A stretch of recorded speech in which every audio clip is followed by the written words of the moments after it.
بسم اللہ الرحمن الرحیم۔ السلام علیکم ورحمۃ اللہ وبرکاتہ۔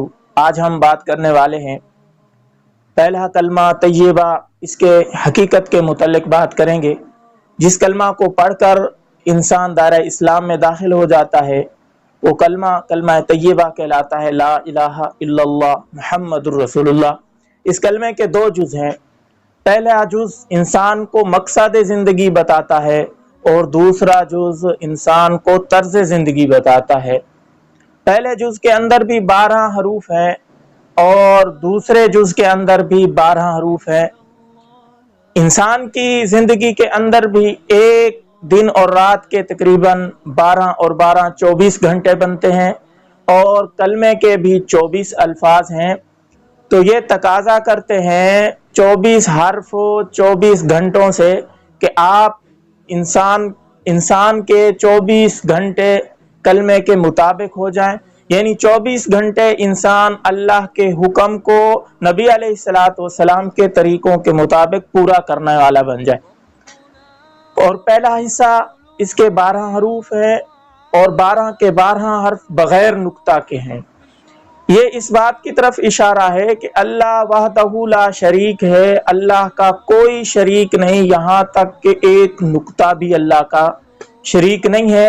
یہ کلمہ، یہ پہلا حصہ جو ہے کلمے کا، یہ دنیا کا عظیم ترین کلمہ ہے جو بغیر ہونٹ ملائے ادا ہو جاتا ہے۔ لا الہ الا اللہ، ہونٹ آپس کے اندر ملے نہیں ہیں، یہ ادا ہو گیا اور آسانی سے ہر انسان ادا کر سکتا ہے، کوئی مشکل نہیں ہے۔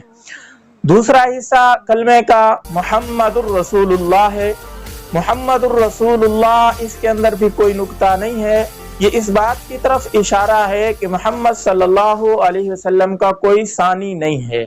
جو بھی نبی علیہ الصلوۃ والسلام کا ثانی ہونے کا دعویٰ کرے گا وہ مرتد اور زندیق ہے، دائرہ اسلام سے خارج ہے، واجب القتل ہے۔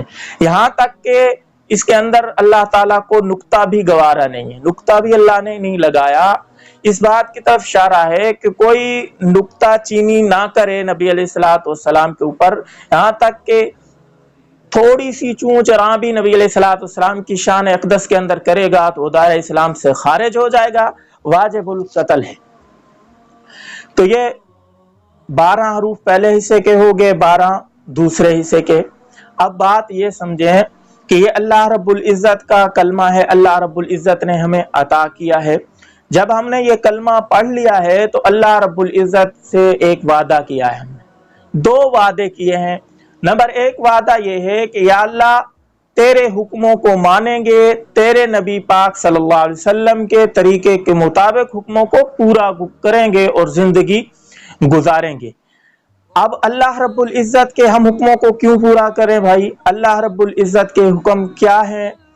اب اللہ رب العزت نے ہمیں حکم کیوں کیا ہے میرے بھائی؟ اللہ رب العزت ہمارے خالق ہیں اور جو ہم مخلوق ہیں، اللہ رب العزت ہمارے مالک ہیں اور ہم مملوک ہیں۔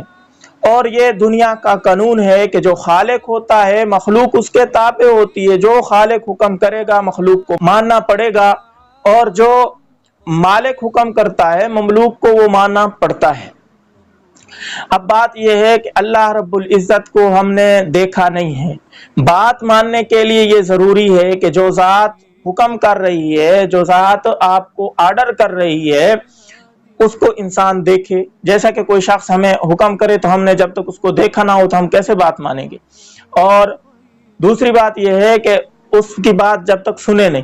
اب اللہ تعالیٰ کی ہم نے نہ بات سنی ہے نہ اللہ تعالیٰ کو دیکھا ہے، تو اس کے لیے ایک واسطے کی ضرورت ہے، وہ محمد الرسول اللہ ہے۔